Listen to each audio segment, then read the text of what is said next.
दोस्तों नमस्कार, unlock study में आप सभी का स्वागत है। आज हम लोग प्रश्नावली 1.2 के प्रश्न संख्या 1 को सॉल्व करेंगे। अगर आपको ये वीडियो अच्छा लगे तो एक लाइक कर दीजिएगा और चैनल पर नए हैं तो चैनल को सब्सक्राइब करके बेल आइकन को प्रेस कर लीजिएगा, जिससे हर आने वाली वीडियो का नोटिफिकेशन आपको समय समय पर मिलती रहेगी। तो आइए वीडियो शुरू करते हैं। प्रश्न संख्या 1 है, निम्नलिखित संख्याओं को अभाज्य गुणनखंडों के गुणनफल के रूप में व्यक्त कीजिए। दोस्तों इस सवाल को बनाने से पहले हमें इसके कुछ बेसिक पॉइंट्स पे ध्यान देना होगा, जैसे कि 2 से कटने का नियम, 3 से कटने का नियम, 4 से कटने का नियम और 5 से कटने का नियम। अगर हम लोग इसके नियम को समझ लेते हैं तो बहुत ही आसानी से इस प्रश्न को सॉल्व कर पाएंगे। तो आइए नियम को समझ लेते हैं। 2 का नियम।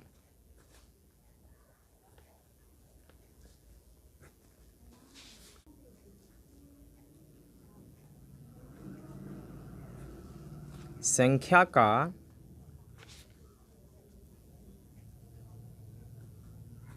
इकाई अंक क्या होना चाहिए? 0, 2, 4, 6 और 8 होना चाहिए। ठीक है, होना चाहिए। ठीक है, जैसे कि मान लीजिए कि अगर कोई संख्या है, जैसे कि अगर a है 10, ठीक है, तो ये 2 से कट जाएगा, कितने मरतबे कटेगा? 5 दूनी 10। ठीक है, अगर कोई संख्या 12 है, मान लीजिए कि इसके लास्ट में क्या है? इकाई के अंक है 2, तो 2 से अगर इसको हम काटते हैं तो कितना मरतबे करता है? 2 छक 12। ठीक है, अगर मान लीजिए कि कोई संख्या है a है 15, ठीक है, अगर इकाई के अंक 0, 2, 4, 6, 8 नहीं है तो यह संख्या 2 से नहीं कटेगा। ओके, इसके बाद हम लोग आगे बढ़ते हैं और देखते हैं अगला नियम क्या कहता है। तो 3 का नियम है, 3 का नियम। ठीक है, ये कहता है कि संख्या के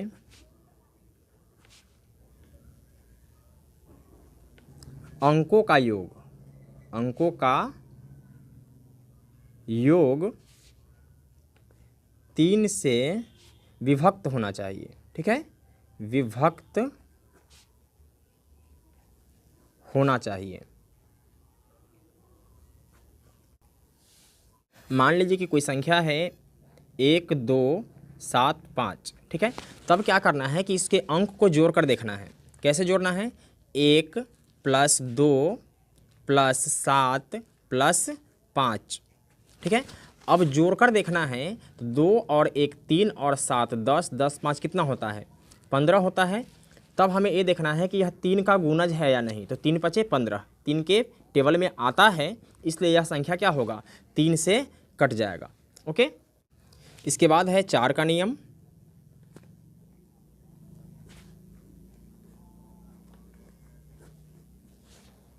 तो 4 से कटने का नियम कहता है कि संख्या के अंतिम 2 अंक से जो संख्या बनी होती है, ठीक है, वो संख्या 4 से विभाजित होनी चाहिए।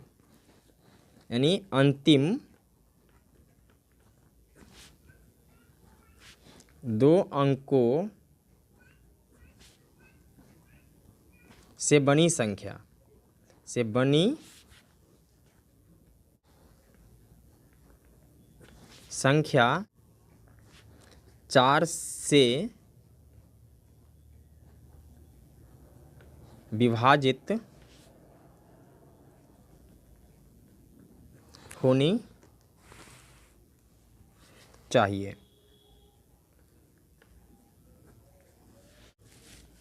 मान लीजिए कि कोई संख्या है 516। ठीक है, तो अंतिम 2 अंक से जो संख्या बन रहा है वो क्या बन रहा है? 16 बन रहा है। ठीक है, तो 16 जो है वह 4 से विभाजित हो जाता है, 4 चौके 16। ठीक है, इसलिए 516 भी क्या होगा? 4 से विभाजित होगा। ओके, इसके बाद आगे बढ़ते हैं और 5 का नियम देखते हैं। 5 का नियम।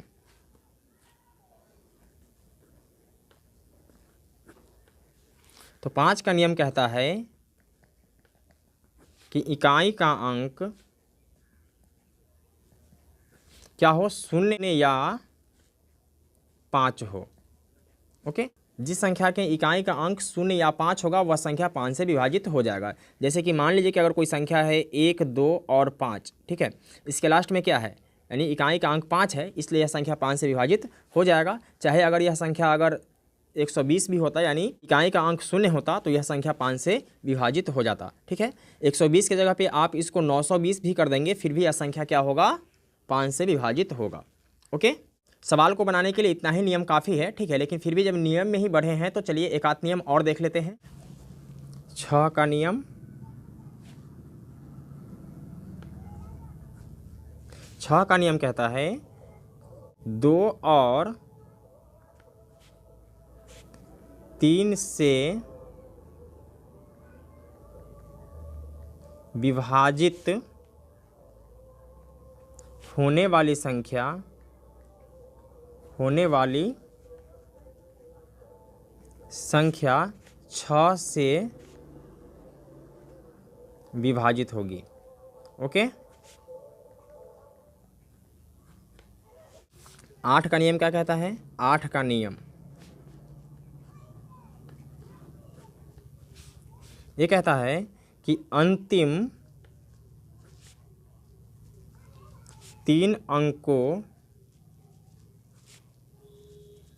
से बनी संख्या, से बनी संख्या 8 से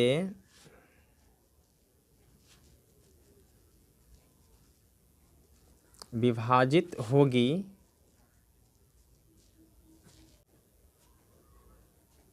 तो वह संख्या 8 से विभाजित होगी, 8 से विभाजित होगी। ओके। चलिए अब यदि आप इस सारे नियम को समझ गए हैं तो आइए सवाल को सॉल्व करते हैं।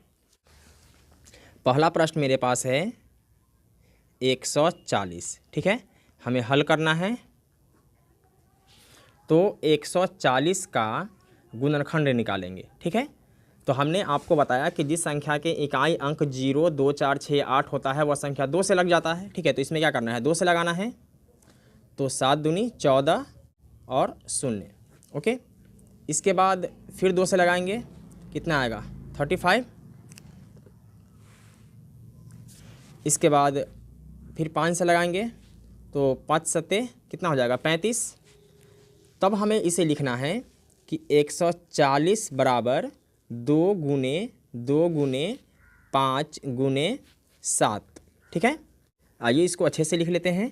तो 2 कितने बार है? 2 बार हैं, तो 2 पर पावर क्या कर देंगे? 2 कर देंगे। इसके बाद 5 और गुने 7। अगर 2 3 बार होता तो पावर कितना रखते? 3 रखते। ओके। अतः 140 के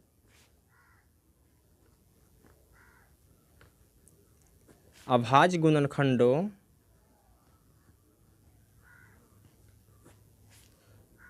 के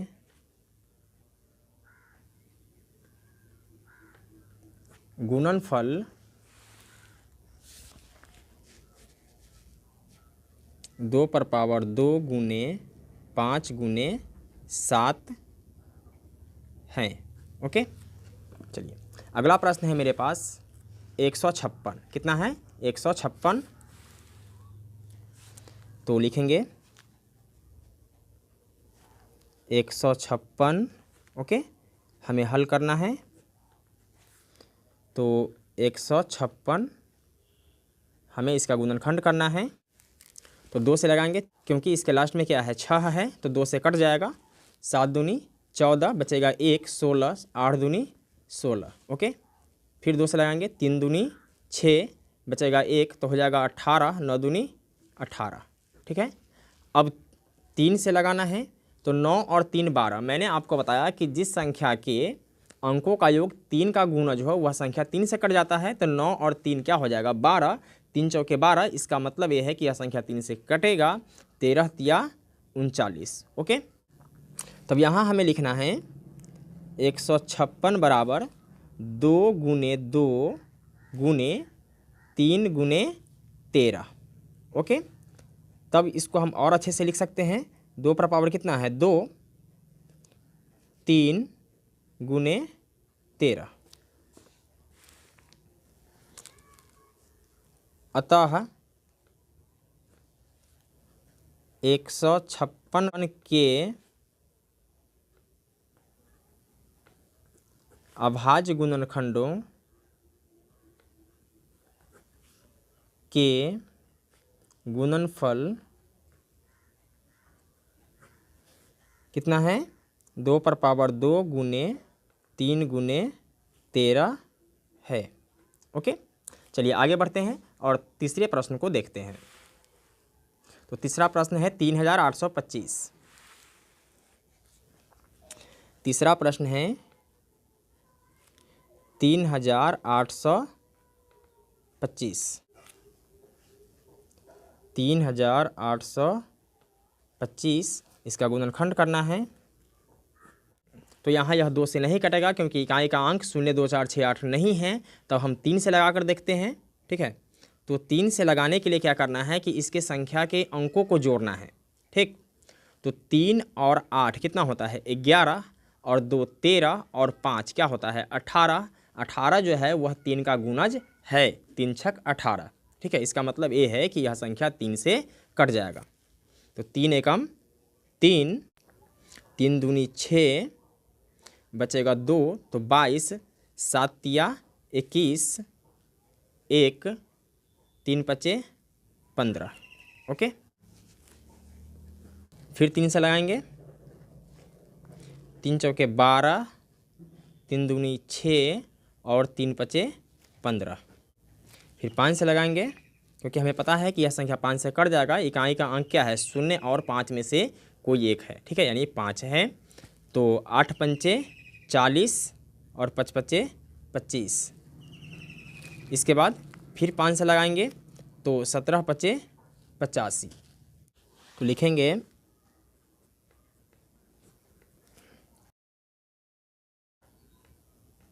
3825 बराबर कितना है, 3 गुने 3 गुने 5 गुने 5 गुने 17।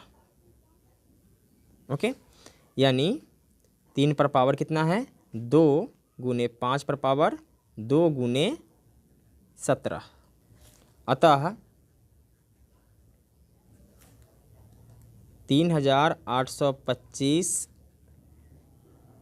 के अभाज्य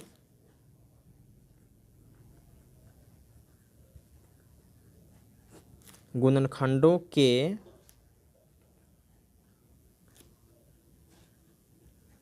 गुणनफल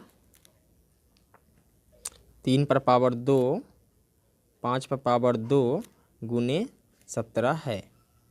ओके, अब आगे बढ़ते हैं और प्रश्न संख्या 1 के ही चौथे प्रश्न को सॉल्व करते हैं। चौथा प्रश्न है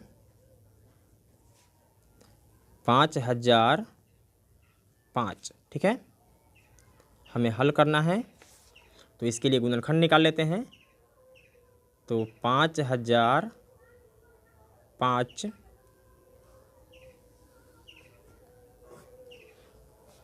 तो हमें पता है कि यह संख्या 5 से कट जाएगा। तो 5 मरतबे लगाएंगे तो कितना आएगा, 5 एकम 5, 0 0, 5 एकम 5। ठीक है, इसके बाद यह संख्या न 2 से कटेगा, न 3 से कटेगा, न 5 से कटेगा। तो अब हमें लगाना है 7 से। ठीक है, तो 7 एकम 7 बचेगा 3, तो हो जाएगा 30, 7 चौके 28, बचेगा 2, तो 21, 7 तिया 21। इसके बाद क्या करना है, 11 से लगाना है तो 13 मरतबे ये कट जाएगा। ओके, तब हम इसको लिख सकते हैं कि 5005 बराबर 5 गुणित 7 गुणित 11 गुणे 13। ओके, अतः 5005 के अभाज्य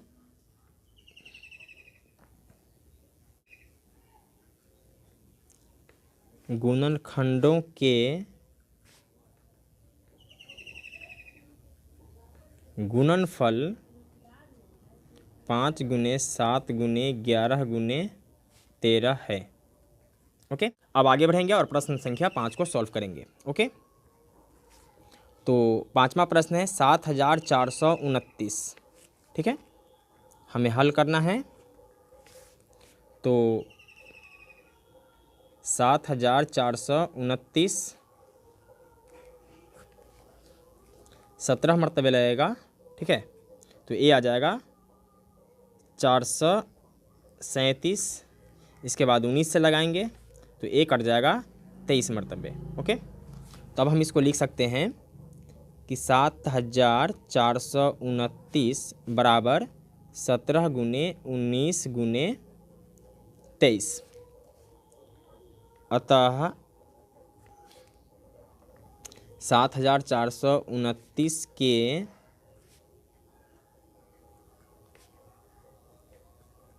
अभाज्य गुणनखंडों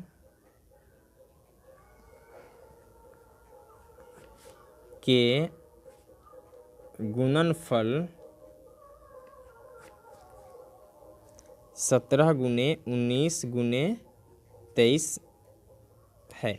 दोस्तों ये काफ़ी आसान प्रश्न था, बस आपको विभाज्यता का नियम पता होना चाहिए था। ओके, तो मैं उम्मीद करता हूं कि आपको ये वीडियो समझ में आ गया होगा, और इससे पहले का वीडियो आप लोगों ने नहीं देखा है तो अनलॉक स्टडी के प्लेलिस्ट में जाकर इससे पहले का सारा वीडियो देख सकते हैं। फिर मिलते हैं एक और वीडियो में, तब तक के लिए जय हिंद।